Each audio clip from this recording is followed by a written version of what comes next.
کہ انہوں نے مجھے یہ موقع دیا کہ میں آپ جیسے سمجھدار پڑھے لکھے اور اللہ کے لیے کام کرنے والے لوگوں کے درمیان اپنی بات رکھ سکوں. تو میں بہت زیادہ رب العالمین کی شکر گزار ہوں، احسان مند ہوں کہ اللہ تعالیٰ نے مجھے یہ موقع عطا فرمایا. اور میں یہاں پر جو باتیں بھی کروں گی انشاءاللہ وہ ایسا نہیں ہے کہ آپ لوگوں کو نہیں معلوم ہے. ہم سب کچھ بیسک باتیں ہیں جن کو ہم سب جانتے ہیں، اور بس ایک پرت پڑ جاتی ہے کبھی کبھی، یا ہمارا ذہن اس طرف نہیں جا پاتا. تو جب کوئی ہمیں اس کی طرف توجہ دلا دیتا ہے تو بات دوبارہ سے روشن ہو جاتی ہے ہمارے سامنے. اور آپ سب اللہ کی وہ نیک بندیاں ہیں جو 9:30 بجے رات میں بیٹھ کر بیک ٹو قرآن کے ٹاپک کو سن رہی ہیں. اس کا مطلب ہے کہ آپ اللہ کی چنی ہوئی شخصیتیں ہیں الحمدللہ. تو اللہ تعالی ہم سب کی کوششوں کو اپنی رحمت سے قبول فرمائے، اور ہمارے کہنے سننے میں جو کمی رہ جائے اللہ تعالیٰ اسے اپنی خاص رحمت سے معاف فرمائے، اور ہمارے کم کو اللہ تعالیٰ زیادہ قبول کر لے انشاءاللہ تعالیٰ. اس دعا کے ساتھ میں اپنے ٹاپک کو شروع کروں گی ایک واقعے کے ساتھ کہ ایک بار ہمارے ابو الفضل میں کسی بچے کا انتقال ہو گیا تھا، اور وہ بچہ بہت کم عمر تھا، 21-22 سال کا تھا. اس کی ماں کو قرار نہیں آ رہا تھا، اور ایک پروگرام ایسے موقع سے بھی لوگ رکھ لیتے ہیں. تو میں عموماً ایسے پروگرام میں نہیں جاتی ہوں، لیکن بہرحال مطلب کسی ایسے کی طرف سے بات تھی کہ مجھے جانا پڑ گیا. میں گئی وہاں، اور وہ اس ماں کو کسی طرح قرار نہیں آ رہا تھا کیونکہ وہ ان کا ایک ہی بیٹا تھا. اور جو بھی ان کی تعزیت کے لیے لوگ آ رہے تھے وہ بار بار اس بچے کی، جو بھی وہ لڑکا تھا، اس کی نیکیوں کا ذکر کر رہے تھے، اس کی اچھائیوں کا تذکرہ کر رہے تھے. اور میں کونے میں بیٹھی یہ سوچ رہی تھی کہ آج کیوں نہیں کوئی پوچھ رہا کہ اس نے کیا کوالیفائی کیا تھا، اس کی تعلیم کیا تھی، یہ کیسا دکھتا تھا، یہ کیسے برانڈ کے کپڑے پہنتا تھا، یہ کن چیزوں کو استعمال کرتا تھا.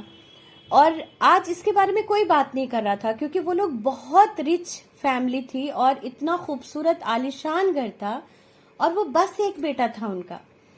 اور میں بہت دیر، جب مجھ سے کہا گیا بولنے تو میں بہت دیر کچھ نہیں بول پائی، صرف یہ سوچ کے کہ پروردگار یہ کون سی گھڑی ہے جس میں انسانوں کو نیکیوں کی ضرورت پڑتی ہے، انسان کو اچھے اعمال کی ضرورت پڑتی ہے، عمل صالح کی ضرورت پڑتی ہے.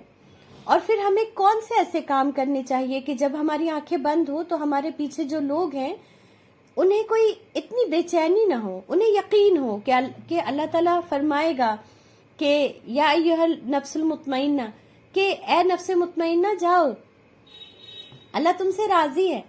تو پھر یہ جب یہ واقعات ہوتے ہیں آپ کی زندگی میں تو آپ کو یہ سوچنے پر آپ مجبور ہو جاتے ہیں کہ کیا دین یہ ہے کہ میں نماز پڑھ لوں، میں روزہ رکھ لوں، میں سال میں یا اپنی زندگی میں حج اور عمرہ کر لوں؟ کیا یہی میری زندگی کا گول ہے، یہی میری زندگی کا مقصد ہے؟ میرا ایک بھانجا ہے 9 سال کا. میں نے ایک بار اس سے پوچھا کہ ہم مسلمان ہیں، اللہ نے ہمیں مسلمان پیدا کیا تو ہمارا کام کیا ہے؟ تو اس نے کہا جو رٹا رٹایا ہم بچوں کو بچپن سے سکھا دیتے ہیں کہ اللہ نے ہمیں اپنی عبادت کے لیے پیدا کیا ہے. تو میں نے کہا تو پھر عبادت کیا ہے؟ تو اس نے کہا کہ نماز پڑھنا. میں نے کہا ہاں، اس میں اس کا کوئی قصور نہیں، کیونکہ ہم ہی نے تو بتایا ہے کہ عبادت ہے نماز پڑھنا، ہے نا. اب یہ ہمارا پیچھے کا بیس ہے جس کے تناظر میں ہم تمام چیزوں کو انشاءاللہ تعالی سمجھیں گے کہ الحمدللہ یہاں پر ہم جتنے لوگ بیٹھے ہوئے ہیں وہ سب کے سب مسلمان ہیں. ہمارا رب اللہ ہے، ہمارے رسول اکرم محمد صلی اللہ علیہ وسلم ہے، اور ہمارا دین اسلام ہے. ہماری ایک کتاب ہے جسے ہم قرآن کہتے ہیں، ہے نا. الحمدللہ ہم ان باتوں پر آپس میں بالکل متفق ہیں، اور ہمارے اس میں کوئی ہمارا جھگڑا نہیں ہے الحمدللہ، ہے نا. اور یہی ہماری اصل پہچان ہے، یہی ہماری اصل بنیاد ہے. علامہ اقبال کا وہ جو شکوہ تھا نا، وہ اتنے 100 سال پہلے بھی ویسا ہی تھا اور آج بھی وہیں کا وہیں کھڑا ہے کہ تم تو سید بھی ہو، مرزا بھی ہو، افغان بھی ہو، تم سبھی کچھ ہو، بتاؤ کہ مسلمان بھی ہو. تو آج ہمارے سامنے بھی یہی سوال جس کا تس موجود ہے، اور انشاءاللہ تعالی ہم اسے سمجھنے کی کوشش کریں گے. میں آپ کے سامنے دو بچیوں کی مثال دیتی ہوں کہ ایک کا نام سمیہ ہے اور ایک کا نام کانتا ہے. ایک ہندو گھرانے میں پیدا ہوتی ہے اور ایک مسلم گھرانے میں پیدا ہوتی ہے. ایک مسلم گھرانے میں جو بچی پیدا ہوتی ہے اس کی ماں کو کلمہ آتا ہے، وہ اپنی بچی کو کلمہ سکھاتی ہے، اسے 5 وقت کی نماز پڑھنا سکھاتی ہے، اسے بتاتی ہے کہ جھوٹ نہیں بولنا چاہیے، روزہ رکھنا چاہیے، اپنے بڑوں کی عزت کرنی چاہیے، رسول اللہ صلی اللہ علیہ وسلم کا جب نام آئے تو ان پر درود بھیجنا چاہیے. اور اس طریقے سے وہ لڑکی اپنی زندگی شروع کرتی ہے. پھر وہ نرسری میں جاتی ہے، KG میں جاتی ہے، اسکول پڑھتی ہے، کالج پڑھتی ہے، اور اس طریقے سے وہ کالج میں جاتی ہے، اپنی مرضی کی زندگی گزارتی ہے، اپنی مرضی کے کپڑے پہنتی ہے، کان میں ہیڈ فون لگا کے وہ گانے بھی سنتی ہے، اور پھر اس کی شادی ہو جاتی ہے، بچے پیدا ہوتے ہیں، اور پھر ایک دن وہ مر جاتی ہے. جب وہ مر جاتی ہے تو ہم میں سے ہر کوئی کہتا ہے انا للہ و انا الیہ راجعون، اللہ تعالیٰ اسے جنت الفردوس عطا فرمائے، ہے نا. اب ایک بچی ہے کانتا، وہ ہندو گھر میں پیدا ہوئی، اس کی ماں کو کلمہ نہیں آتا تھا تو اس نے کلمہ نہیں پڑھایا، اس کو جو شلوک آتے تھے اس نے وہی اسے پڑھایا. اور پھر وہ بچی گرو کرتی ہے، بڑی ہوتی ہے، وہ بھی اچھے کام کرتی تھی، وہ بھی جھوٹ نہیں بولتی تھی، وہ بھی بڑوں کی عزت کرتی تھی، ہاں وہ پیر چھوتی تھی. اور پھر وہ جیسے جیسے بڑی ہوتی ہے، اسکول جاتی ہے، کالج جاتی ہے، اور سب سے اس کی بات یہ ہے کہ وہ اس مسلم بچی کے کلاس فیلو بھی رہتی ہے، اور ایک جیسے کپڑے پہنتی ہے، ایک جیسی زندگی گزارتی ہے، کان میں ہیڈ فون لگا کے وہ بھی گانے سنتی ہے، شادی کرتی ہے، اور پھر ایک دن مر جاتی ہے. تو ہم لوگ اس کے لیے کیا کہیں گے کہ انا للہ و انا الیہ راجعون؟ نہیں کہیں گے. کیوں نہیں کہیں گے؟ کیونکہ اس کے میں اور اس کے میں ایک بہت بڑا فرق یہ ہے کہ یہ مسلمان تھی اور یہ مسلمان نہیں ہے. تو یہاں پر سوال یہ پیدا ہوتا ہے کہ یہ جو مسلمان نہیں ہے تو یہ اپنی مرضی سے تو مسلمان گھرانے میں، ایسا نہیں ہے کہ ہندو گھرانے میں پیدا ہو گئی ہے، اللہ تعالیٰ نے اسے ہندو گھرانے میں پیدا کیا، اور اس مسلم لڑکی کو مسلم گھرانے میں اللہ نے پیدا کیا. تو جس کا فیصلہ اللہ رب العالمین نے کیا، اس فیصلے کے لیے اللہ تعالیٰ اسے جہنم میں اور اسے جنت کیوں عطا کرے گا، ہے نا. تو یہ سوال ہم سب کے سامنے زندگی میں کئی بار آتا ہے، لیکن کبھی ہم اس کو رک کر سوچتے نہیں ہیں کہ اللہ تعالیٰ نے ہم پر یہ مہربانی کیوں کی ہے. ہم کب ملے تھے اللہ سے؟ جب ہم نے اللہ سے کہا تھا اللہ تعالیٰ آپ ہمیں مسلم گھرانے میں پیدا کریے گا. اور وہ بچی کب ملی تھی؟ جب اس نے کہہ دیا تھا مجھے نہیں ہے آپ کے مسلمان گھرانے میں پیدا ہونا، مجھے ہندو گھرانے میں پیدا ہونا ہے نا. ایسا نہیں ہوا ہے کبھی، ہے نا. ہم نے ایسا کوئی باؤنڈ نہیں کیا ہے اللہ سے. یا پھر یہ کہ پھر ہم اتنے پیچھے جاتے ہیں جہاں پر ہم نے خود اپنے لیے اپنی آزمائشیں طے کی تھی، اور پھر ہم نے اللہ سے خود کہا تھا کہ ہمیں اسی کنڈیشن میں پیدا کریے گا، اور پھر ہم اللہ کا کام کریں گے، اور پھر اللہ ہمیں اس کے ذریعے نجات دے گا. لیکن یہ ایک بہت تفصیلی گفتگو ہے، اس کی طرف ہم نہیں جائیں گے. ابھی ہم جو اوپر کی بات عام مسلمان بھی جسے سمجھ سکے ہم وہ بات کریں گے. تو سچائی یہ ہے کہ ہم اس طرح سے کبھی اللہ کے سامنے ہم نے اپنی ڈیمانڈز نہیں رکھی تھی. اللہ تعالیٰ نے ہمیں مسلم گھرانے میں پیدا کیا، اسے غیر مسلم گھرانے میں پیدا کیا، اور اس کانتا کو جنت میں جانے کے لیے کیا کرنا ہوگا؟ اسے مسلمان ہونا ہوگا، اور وہ مسلمان ہوگی تو اس کی زندگی پہلے جیسی نہیں رہے گی. ہم جب آف لائن یہ پروگرام کرتے ہیں اور تب ہم پوچھتے ہیں کہ اس کی زندگی میں کیا بدل جائے گا، تو آپ کو بہت حیرت ہوگی کہ زیادہ تر کا جواب آتا ہے کہ وہ نماز پڑھنے لگے گی، ہے نا. کتنی پیاری بات ہے نا کہ وہ نماز پڑھنے لگے گی، وہ روزہ رکھنے لگے گی، وہ پردہ کرنے لگے گی. بہت سارے ایسے جملے آتے ہیں، جواب آتے ہیں.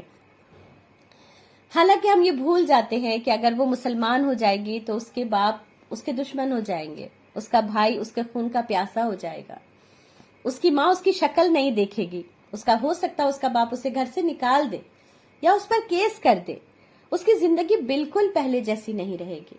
وہ بھی اپنی ماں سے اتنی ہی محبت کرتی ہے جتنی کہ میں اور آپ کرتے ہیں. وہ بھی اپنے باپ کے سر کو اونچا رکھنا چاہتی ہے جیسے میں اور آپ رکھنا چاہتے ہیں. لیکن اسے یہ بات سمجھ آ گئی کہ اگر یہ میں کروں گی تو میں اپنی رب کی جنت میں نہیں داخل ہو سکتی، میں اپنی رب کی رضا نہیں حاصل کر سکتی. تو رب کی رضا حاصل کرنے کے لیے، جنت حاصل کرنے کے لیے اسے کتنی بڑی قربانی دینی ہوگی. اسے اپنا گھر چھوڑنا ہوگا، اپنے رشتے چھوڑنے ہوں گے. لیکن میں اور آپ، مجھے اور آپ کو تو کچھ بھی نہیں چھوڑنا پڑتا. ہم تو اے سی کے کمرے میں رہتے ہیں، اپنی مرضی کی زندگی گزارتے ہیں، موویز دیکھتے رہتے ہیں، اور چند ٹھونگے بھی مار لیتے ہیں. اور پھر جب ہم مرتے ہیں تو لوگ ہمیں گارنٹی دیتے ہیں، سرٹیفکیٹ دیتے ہیں کہ یہ جنت الفردوس میں جائے گی. کیا یہ انصاف ہے؟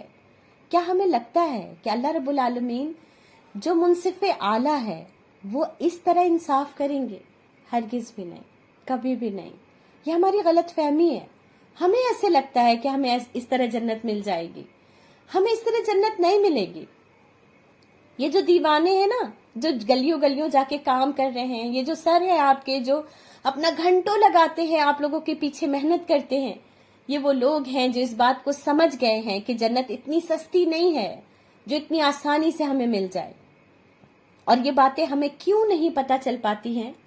اس لیے ہمیں پتہ نہیں چل پاتی ہیں کیونکہ ہمارے ہاتھوں میں جو قرآن ہے، ہماری الماری پہ رکھا ہوا جو قرآن ہے، اسے ہم نے نہ کبھی جھاڑ پوچھ کر پڑھا، نہ سمجھنے کی کوشش کی، بلکہ اسے اب اتنی اونچائی پر رکھا ہے کہ کسی بچے کا ہاتھ نہ پہنچ جائے وہاں، کہیں یہ قرآن کی بے حرمتی نہ ہو جائے، کہیں یہ گر نہ جائے، کہیں اس کی وجہ سے ہم پر کوئی عذاب نہ نازل ہو جائے۔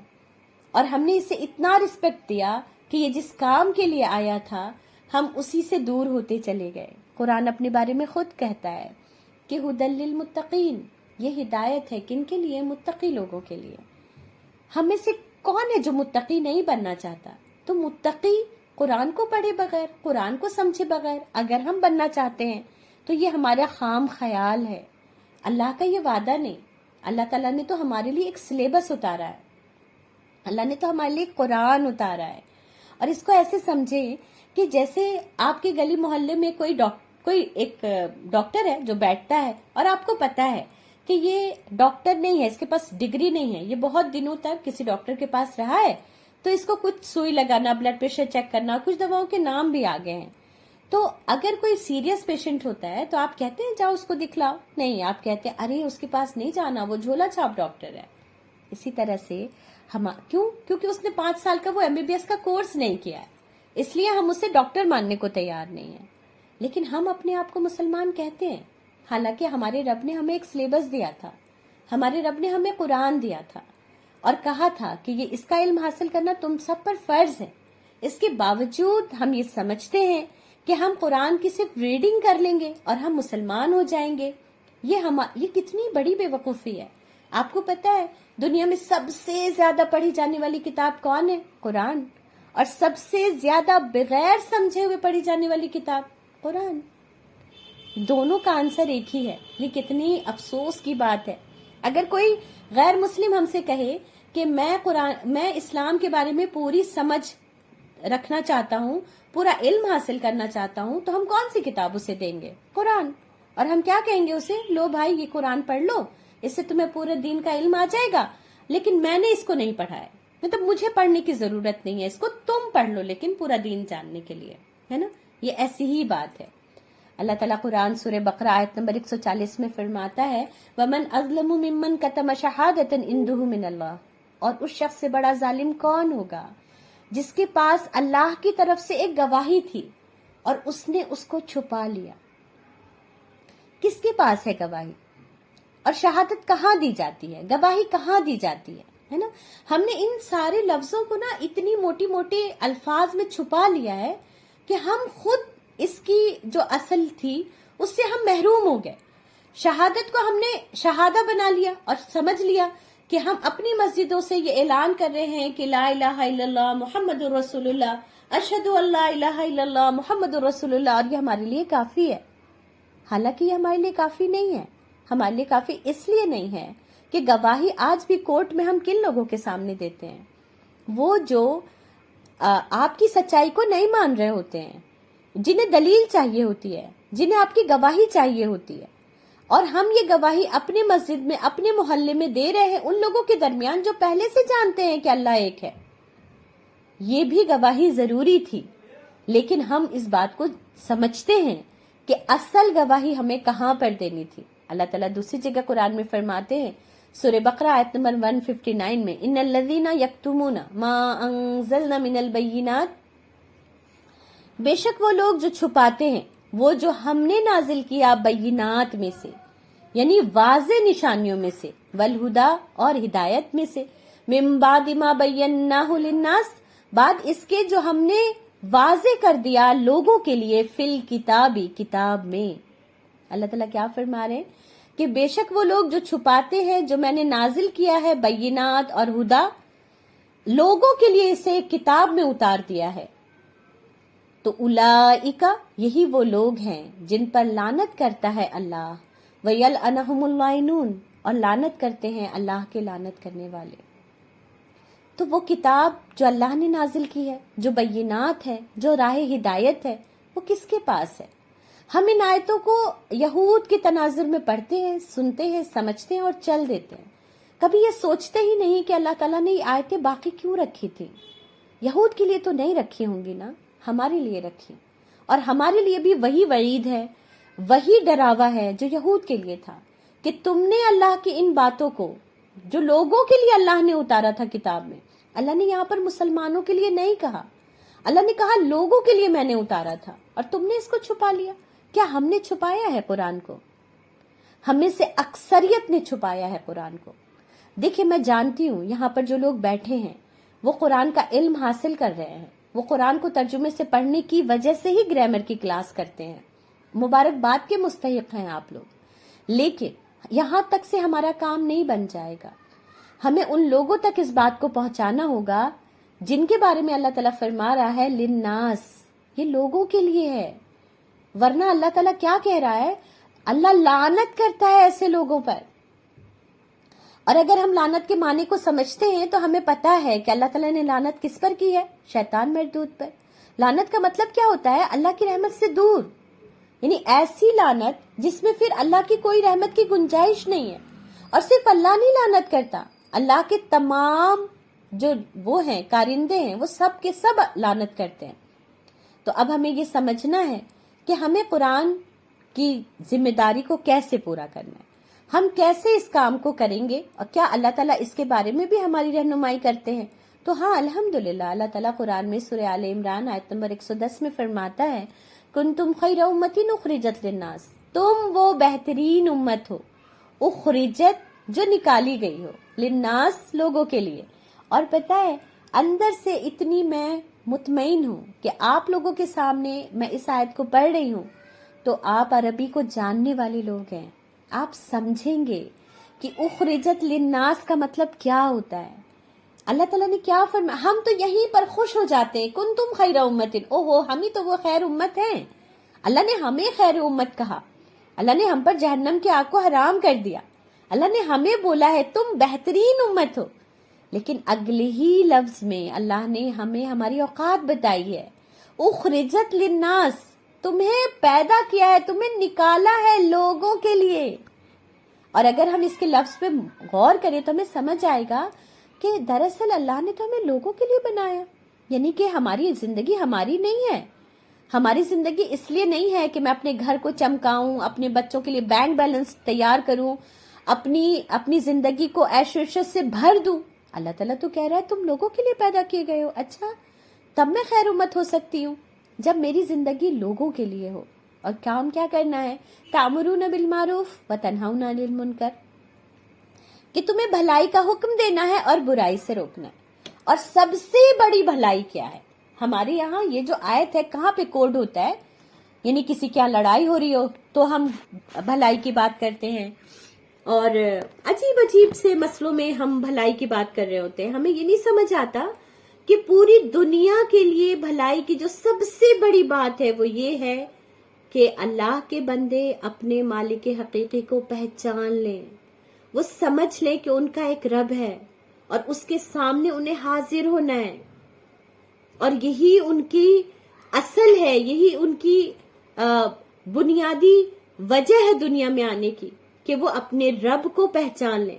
وَتَنْهَوْنَ عَنِ الْمُنْكَرِ، اور تم منکر سے روکتے ہو، اور تم اللہ کے علاوہ لوگوں کی جو پوجا کرتے ہیں لوگ، ان سے تم روکتے ہو۔ وَتُؤْمِنُونَ بِاللَّهِ، اور تم خود اللہ پر ایمان لاتے ہو، ہے نا؟ تو ہونا تو یہ چاہیے تھا کہ ہمارے گھر میں اگر کوئی بچہ پیدا ہوتا تو ہم اسے کہتے کہ اللہ کا نوکر پیدا ہوا ہے نا؟ اب دیکھیں، اب یاد کریں وہ اس لڑکی، مسلمان لڑکی کو، اور اب ہم اس بات کو سمجھیں کہ اگر ایک مسلم لڑکی نے اس بات کو سمجھ لیا کہ میں جو مسلم گھرانے میں پیدا ہوئی ہوں تو دراصل میں لوگوں کے لیے پیدا کی گئی ہوں. میری زندگی تو میری ہے ہی نہیں. مجھے تو ہر پل ہر لمحہ یہ سوچنا ہے کہ میں لوگوں کے لیے خیر کیسے بن سکتی ہوں. میری زندگی میری کوئی پرسنل لائف نہیں ہے. آج کل کی جنریشن کو پرسنل اتنا کھیلنا ہے اور یہ یاد ہی نہیں ہے کہ میں تو لوگوں کے لیے پیدا کی گئی ہوں. میں کب سے اپنے حقوق کے لیے کھڑے ہونے لگی؟ مجھے تو لوگوں کے حقوق کے لیے کھڑا ہونا تھا. میں کب سے اپنے آرام کے لیے اتنا زیادہ پریشان ہونے لگی؟ مجھے تو لوگوں کے آرام کا سوچنا تھا.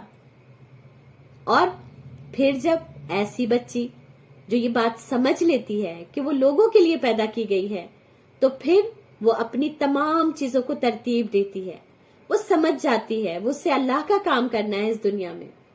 پھر وہ اللہ کا کام کرنے جب نکلتی ہے تو پھر اس کے بھی باپ ناراض ہوتے ہیں, اس کی بھی ماں اس سے ناراض ہوتی ہے, اس کا بھائی بھی اس پر بہت ساری پابندیاں لگاتا ہے, اس کے بھی پیر گھستے ہیں, اس کے بھی پیر میں چھالے پڑیں گے, اس کا بھی دل دکھی ہوگا, وہ بھی چپ کے راتوں کو روئے گی. اور پھر جب مرے گی تو اللہ تعالیٰ اسے جنت الفردوس عطا فرمائے گا. اور یہ ہے انصاف, ہے نا, اور یہی ہوگا. یہ ہماری غلط فہمیاں ہیں یہود کی طرح کہ اللہ نے ہمیں کوئی سرٹیفکیٹ لکھ کے دے دیا ہے کہ ہمیں جنت مل جائے گی. ہرگز بھی نہیں ملے گی, کبھی بھی نہیں ملے گی. اس لیے آپ کے اطراف میں جو لوگ رہتے ہیں انہیں اس بات کا احساس دلائیں ہم کہ اللہ نے ہمیں جو مسلم گھرانے میں پیدا کیا ہے دراصل ہم پر یہ ذمہ داری ڈالی ہے کہ ہم اس کام کو کریں. اور جب لوگوں نے اس کام کو نہیں کیا تو اللہ تعالیٰ نے ان کو مشکلوں سے گھیر لیا. ان کے اوپر جو اللہ تعالیٰ نے ذمہ داری ڈالی تھی اللہ نے اس سے ان کو نہ صرف یہ کہ علیحدہ کر دیا بلکہ ان سے تمام چیزیں چھین لی گئی. ہم سب کو یاد ہے, ہم سب جانتے ہیں اس تاریخ کو جسے بغداد کا واقعہ کہتے ہیں, جو تاتاریوں کے ذریعے بغدادی مسلمانوں کے ساتھ کیا گیا تھا. ہم سب جانتے ہیں اس بات کو کہ اللہ نے بغدادی مسلمانوں کو نوکری سے نکال دیا تھا, ہے نا. میں 2-3 سال پہلے کچھ ایسے لوگوں سے ملی جو بڑا خوش ہو کے بتا رہے تھے آپ کو پتا ہے بابری مسجد جن لوگوں نے ڈھایا تھا نا ان میں سے 40 لوگ مسلمان ہو گئے. آپ سوچیں ہم کیسے لوگ ہیں کہ اللہ دوسروں کو نوکری دے رہا ہے اور ہم خوش ہو رہے ہیں. ہمیں یہ نہیں سمجھ آ رہا کہ اللہ ہمیں نوکری سے نکال رہا ہے. انہیں جن لوگوں نے مسلمان کیا تھا وہ خود بھی پہلے غیر مسلم تھے اور پھر انہوں نے اپنی زندگی کا مقصد بنا لیا کہ مجھے ہر ایک کو جا کے دین پہنچانا ہے. اور انہوں نے پھر اتنے لوگوں کو اسلام کے بارے میں بتایا اور انہوں نے اسلام قبول کیا. آپ کو پتا ہے بغداد میں جب تاتاریوں کا یہ اتنا خونی کھیل ہوا اس کے بعد وہ سب کے سب کیسے اسلام انہوں نے قبول کیا تھا. ان کے درمیان دعوت کا کام عورتوں نے کیا تھا, لیکن کہاں پر کیا تھا؟ بدترین حالت میں کیا تھا انہوں نے یہ کام, ان کے حرم میں ان کے بیڈ پر کیا تھا. اگر ہم بھی اس دن کا انتظار کر رہے ہیں تو وہ دن بہت دور نہیں ہے. جو حالات ہیں ہمارے سامنے ہم سب جانتے ہیں اس حالات کو, لیکن اس لیے ہمیں وقت رہتے اس کام کو شروع کر دینا ہوگا. اللہ تعالیٰ فرماتے ہیں سورہ توبہ میں, اے نبی ان سے کہہ دیجئے اگر تمہارے باپ, تمہارے بیٹے, تمہارے بھائی, تمہاری بیویاں, بیویوں کے لیے شوہر, تمہارے رشتہ دار اور وہ مال جو تم نے بہت محنت سے کمائے ہیں اور وہ تجارت جس کے مندے کا تمہیں خطرہ رہتا ہے اور وہ مکانات جو تمہیں بہت پسند ہے.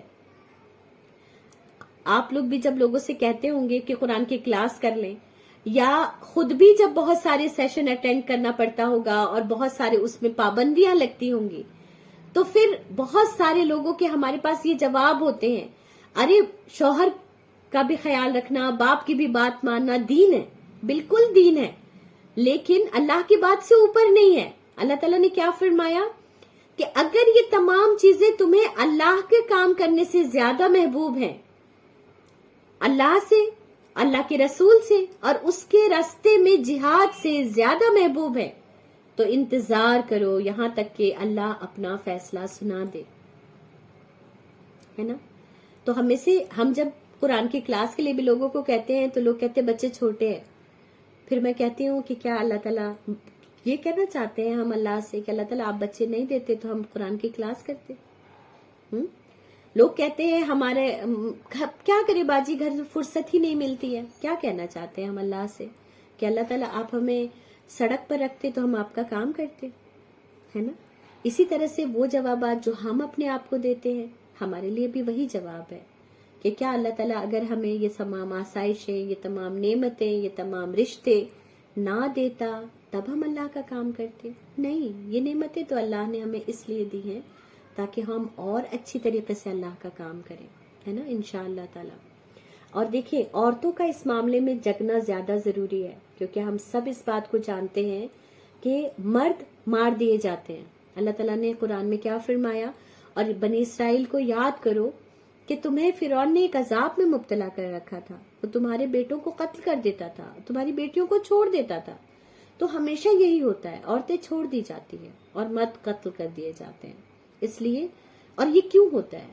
کیونکہ عورتوں کو ہی دراصل دونوں کی تربیت کی ذمہ داری اللہ نے دی ہے۔ اس لیے ایک عورت کا سمجھنا، ایک عورت کا جاگنا بہت ضروری ہے۔ تو اب تو یہ ساری بیماریاں ہیں، اور ان تمام بیماریوں کا علاج ہمارے پاس کیا ہے؟ اللہ تعالیٰ قرآن میں فرماتا ہے، سورہ بقرہ آیت نمبر 105 میں، 160 میں، اِلَّا الَّذِينَ تَابُوا وَأَصْلَحُوا وَبَيَّنُوا، سوائے ان کے جو توبہ کریں گے، وَبَيَّنُوا اور اصلاح کریں گے، نہیں، وَأَصْلَحُوا اور اصلاح کریں گے، وَبَيَّنُوا اور کھول کھول کر بیان کرنا شروع کر دیں گے، فَأُولَئِكَ بس یہی لوگ، اتوب علیہم ان کی توبہ قبول ہوگی، وَأَنَا التَّوَّابُ الرَّحِيمُ اور میں ہی تو ہوں توبہ قبول کرنے والا، رحم فرمانے والا، ہے نا۔ تو ہمارے پاس سلوشن کیا ہے کہ ہم تابو، توبہ کریں، وَأَصْلَحُوا اور اصلاح کریں، وَبَيَّنُوا اور کھول کھول کر بیان کرنا شروع کر دیں۔ دیکھیں، توبہ کرنا ہم سب جانتے ہیں کہ توبہ ہمیں کیسے کرنی ہوتی ہے۔ وَأَصْلَحُوا اور اصلاح قرآن کے بغیر نہیں ہو سکتی ہے، اس لیے کسی بھی درجے میں ہے، کسی بھی عمر کے حصے میں ہے، قرآن کا علم ضرور حاصل کریں۔ قرآن کا علم وہ طاقت ہے جو آپ کو کھڑا کر دے گا۔ قرآن کا علم حاصل کرنے والا کبھی بیٹھ کے رہ ہی نہیں سکتا، قرآن کی آیات خود اسے کھڑا کر دیتی ہیں۔ تو قرآن کا علم حاصل کریں، اور دیکھیں قرآن کا علم اگر ہم یہ سمجھتے ہیں میں اپنے گھروں میں تفہیم پڑھ لوں گی، ترجمہ پڑھ لوں گی اور تدبر پڑھ لوں گی، میں نے قرآن کا علم حاصل کر لیا، تو سوری، آپ کے 4 سال کے بچے کو ABCD پڑھنے کے لیے اسکول جانا ضروری ہے، تو مجھے اور آپ کو قرآن کا علم حاصل کرنے کے لیے بھی استاد کے پاس جانا ضروری ہے۔ اپنے ارد گرد نظر دوڑائیں، بہت سارے لوگ ہیں جو اللہ کے لیے یہ کام کر رہے ہیں، ان سے رابطہ کریں اور اللہ کے کلام کو ضرور پڑھیں، ضرور سمجھیں۔